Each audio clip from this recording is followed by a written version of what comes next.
शिव पुराण से रिलेटेड एक ज्योतिषीय संबंध बताता हूँ। शिव पुराण में जब संदर्भ आता है ना कि माता सती जब अपना आत्मदाह करती हैं, सुसाइड करती है दक्ष के सम्मेलन में, उसके बाद शिव जी गुस्सा होते हैं और अपने गण को वीरभद्र को भेजते हैं, जो कि एक रुद्र रूप है। ठीक है। अब वीरभद्र जाते हैं और सबको धीरे धीरे करके मारते हैं। ठीक है। सबसे पहले उस सम्मेलन में किसको मारते हैं? यज्ञ को। ठीक है। उसके बाद एक एक देवता से उनकी लड़ाई होती है, एंड में जाके विष्णु जी से भी उनकी लड़ाई होती है।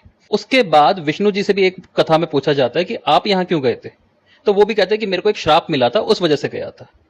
अब वीरभद्र को देखें तो 8th हाउस है, और सम्मेलन देखें, आयोजन देखें, यज्ञ देखें, तो ये कुंडली का पंचम भाव बनता है, जिसे हम पुण्य कार्य कहते हैं, पिछले जन्म के लाए हुए कार्य कहते हैं। तो जब हम पास्ट किसी पैटर्न में उलझे पड़े हैं ना, तो कुंडली का पंचम भाव है। और कुंडली का अष्टमेश यानी 8वें भाव का स्वामी उस पिछले पैटर्न को तोड़ने की ताकत रखता है। हालांकि उसके तोड़ने का तरीका कुछ भी हो सकता है, लेकिन काफी लोग ऐसे होते हैं जो काफी पिछले पैटर्न से ग्रसित होते हैं, जैसे लाइफ में ऊपर की ओर नहीं उठ पा रहे, या रिलेशनशिप की समस्या है, काले जादू की समस्या है, फैमिली में पीछे चलती हुई आ रही है, कोई भी समस्या हो सकती है, कोई बीमारी भी हो सकती है।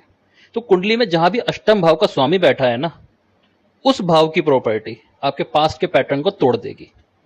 लेकिन जब टूटती है कोई चीज तो भार महसूस होता है, इस वजह से वो भाव भारी महसूस होगा जहां पे 8वें भाव का स्वामी बैठा है। लेकिन वही भाव आपको आगे की ओर ले जाने की ताकत रखता है।